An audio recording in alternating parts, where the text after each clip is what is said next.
In 2009, Hollywood megastar Nicolas Cage found himself facing financial ruin, ultimately owing the IRS over $6 million, despite having raked in an estimated $150 million throughout his acting career. This immediately brings up a fascinating dilemma regarding wealth itself. A massive chunk of our daily drive and lifelong ambitions is fueled by the urge to gather cash. Yet what is the actual purpose of hoarding it if our biggest blind spot is our sheer inability to keep it from slipping through our fingers? Right now, American households are carrying over $1 trillion in credit card balances, a historical peak. What this translates to is simple. We missed the lesson completely. Borrowed money is a silent weight, crushing the most financially fragile among us. And while these numbers reflect a specific Western demographic, take a second to evaluate your personal dynamic with your finances. What exactly does cash mean to you? Does it feel like a brief visitor that exits your bank account the second it arrives? Has a lack of it ever left you so desperate that you almost bought into a shady crypto scam or paid a self-proclaimed genius for a guaranteed wealth-building masterclass? While the overarching goal of my content is to untangle these exact webs, I've come to understand that our psychological framing of wealth is infinitely more critical than our capacity to earn it, especially considering our brains are biologically rigged to be terrible at long-term financial planning. What difference does a high salary bracket make if, when December rolls around, your net worth is exactly zero?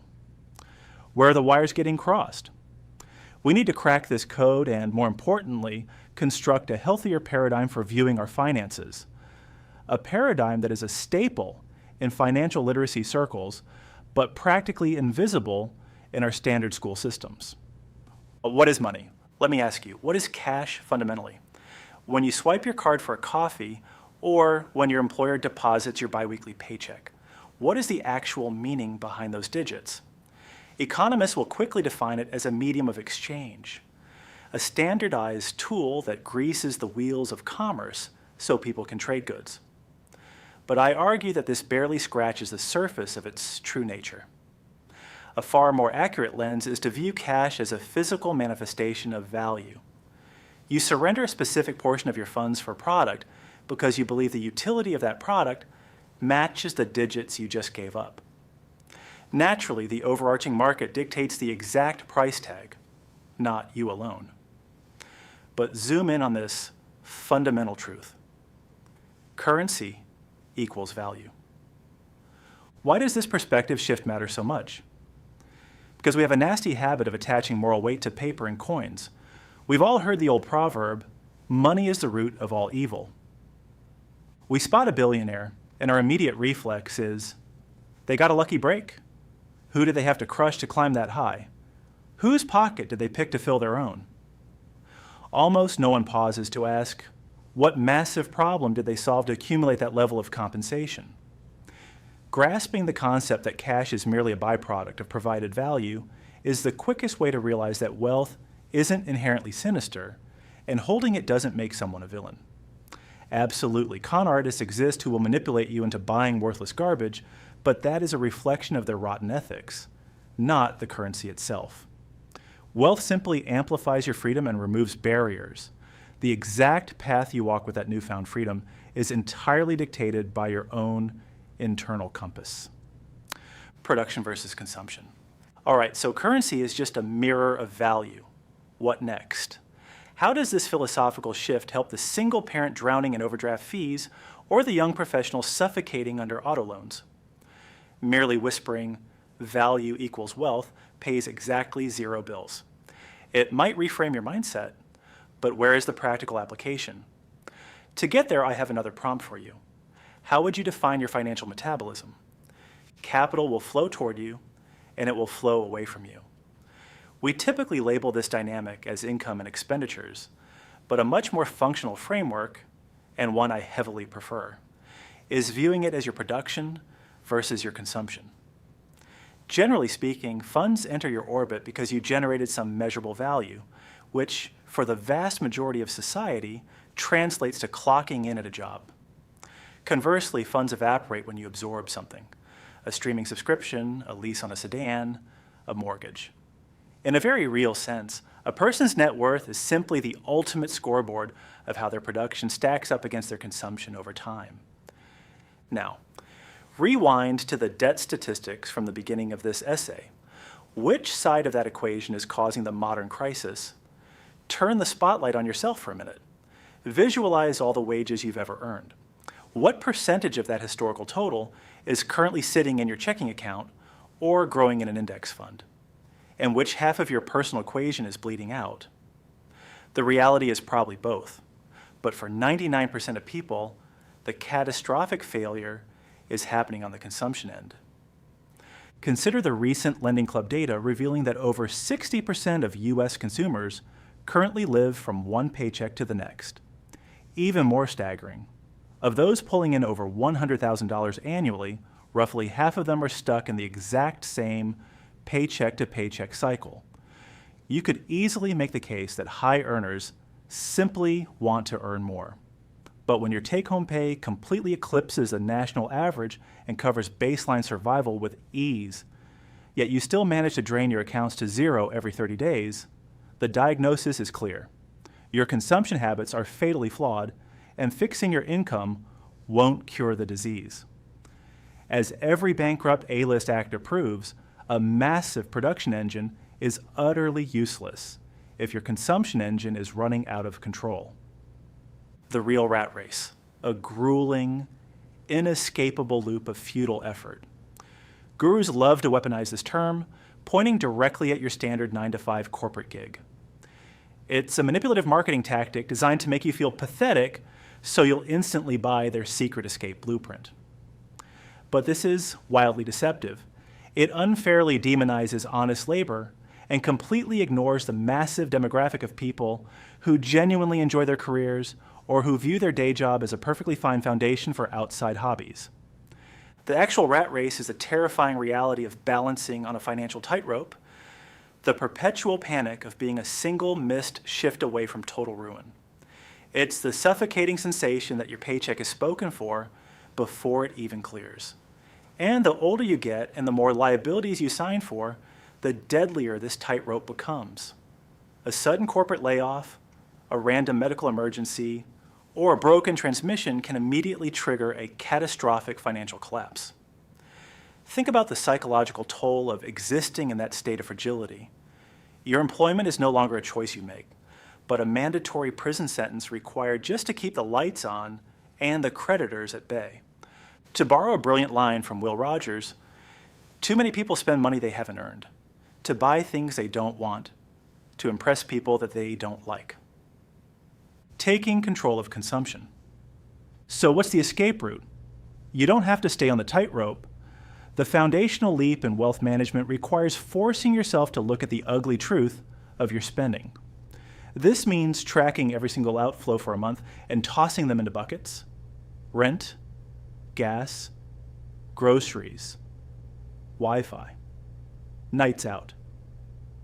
It's about auditing your own consumer psychology, but it's excruciatingly uncomfortable. In the realm of behavioral economics, this avoidance is dubbed the ostrich effect, the hardwired human reflex to bury our heads in the sand when faced with grim financial data. It's that pit in your stomach that stops you from logging into your banking app after an expensive weekend trip. But once you push through that initial friction, you unlock the ability to dictate your consumer behavior. This is where a budget comes into play, pre-assigning a rigid dollar amount to your spending buckets before the month even begins, and actually honoring those limits. It's the systematic execution of trimming the fat, allowing you to finally live beneath your income level. Simply put, it's designing a daily existence that organically leaves surplus cash to stockpile and invest. And critically, before you throw a single dime into the stock market, the golden rule of basic finance dictates building a cash buffer. An emergency reserve designed to cover 3 to 6 months of vital expenses if the sky falls. But why is intentionally living below our means so vital? Why on earth do we gravitate toward lifestyles we objectively cannot finance, dragging ourselves onto that stressful tightrope? I could easily dedicate a 2-hour documentary to our mental blind spots. The ostrich effect is just one roadblock. There's also hyperbolic discounting, Our brains glitch that prioritizes a tiny hit of dopamine right now over a massive payoff a decade down the line. That's the voice in your head rationalizing a luxury watch purchase instead of funneling that cash into a Roth IRA. Then there is social proof, our evolutionary desperation to mirror the tribe. If your friend group is financing designer clothes, you feel compelled to do the same. If your family insists wealth is inherently dirty, you subconsciously adopt that exact prejudice. The age-old idiom, keeping up with the Joneses, perfectly encapsulates this consumption cancer. It's the exhausting treadmill of matching your neighbor's extravagant purchases to avoid feeling inferior. They upgrade their kitchen, you remodel your bathroom. They lease a Tesla, you go sign for an Audi. All of it is a theatrical performance driven by peer pressure. Except today, the Joneses aren't just the family next door. They are thousands of perfectly curated influencers on your screen. We are intensely vulnerable to external validation. We are terrified of social judgment. And tragically, we've started calculating our human value based on the engagement metrics of our latest vacation photos. As the Federal Reserve's data often implies, carrying consumer debt has just become the normalized American baseline. Let me be entirely clear. I am not claiming that buying a tailored suit, a diamond ring, or a fast car is morally corrupt, nor is the act of buying things evil. The goal of this breakdown is not to give a philosophical lecture on the modern tragedy of materialism. The goal is to force you to look in the mirror as a consumer. Do you prioritize the illusion of wealth over the reality of financial security? The real rat race isn't a cubicle. It's sprinting so fast to acquire the next shiny distraction that your actual, meaningful life ambitions get suffocated under a pile of monthly payments. Tracking your outflow and enforcing a budget are the undeniable, battle-tested antidotes to this poison. Fantasizing about millions is entertaining, but what is the utility of a massive income if your lack of discipline guarantees you'll bleed it all dry and be forced to grind until you die just to maintain the facade?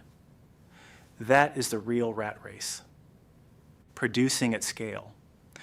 With the defensive strategy covered, let's pivot to the offense. Generating capital. Mainstream financial educators like Suze Orman or Mr. Money Mustache are phenomenal resources for locking down the consumption half of the formula. However, the glaring gap in their core messaging is often their ability to teach you how to make more money. And their reasoning makes logical sense. Coaching a mass audience to stop buying lattes is far easier to implement than coaching a mass audience to double their salaries. Broad defensive advice is the safest bet for a general demographic. We see entire subcultures dedicated entirely to extreme frugality. Take the FIRE movement, financial independence, retire early. Their entire playbook revolves around slashing expenses to the bone, hoarding every penny, and dumping it into index funds to escape the workforce decades early. Minimalists echo this vibe, though their stance is usually anchored in a rejection of consumer culture rather than just math. Figures like Orman champion these highly accessible, slow and steady, penny-pinching blueprints. And there's absolutely nothing flawed with that path. It is highly effective for a wide range of people with varying baseline incomes. But let's look at the reality behind the curtain. Top-tier finance creators aren't making millions in ad revenue because they skip the Starbucks drive-thru. Elite financial personalities don't build nine-figure empires strictly through clipping coupons. They achieve those numbers by leveraging production on a massive scale. As I've explored previously, your income is directly tied to the value the market assigns to you, and the ultimate cheat code for skyrocketing that value is identifying a widespread pain point, engineering a cure, and distributing that cure to the masses. That is the essence of entrepreneurship. A properly scaled enterprise generates such an overwhelming wave of societal value that your personal production metrics dwarf the output of a standard hourly wage. Is the startup founder life meant for everyone? Absolutely not. And forcing it is a recipe for burnout. You have to audit your own capabilities, but expanding your production doesn't exclusively mean incorporating a massive tech company. Content creators use the internet as a vehicle to distribute education or entertainment to millions of screens simultaneously. That exact leverage is why I pivoted to YouTube. It serves as a hyper-efficient distribution engine for these video essays, allowing me to scale my output to a level where I can build a legitimate media business around it. Production boils down to injecting tangible utility into the marketplace. I leaned into my background in research, storytelling, and digital editing to craft visual essays that hopefully provide a mix of insight and engagement. And thankfully, the audience rewarded that effort. Your unique vehicle for production might be coding a piece of software that automates a frustrating administrative task. Or maybe it's launching an apparel brand that perfectly taps into a passionate niche, much like Sarah Blakely did when she revolutionized the undergarment industry with Spanx. For the vast majority, a standard employment contract will remain their primary engine of production. But that doesn't mean your capacity to create value hits a brick wall at 5 p.m. Recognizing your identity as a producer means constantly hunting for avenues to deliver more utility to the world. High-volume value creation translates to high-volume compensation. The digital age has thankfully democratized the ability to build something and test it in the wild.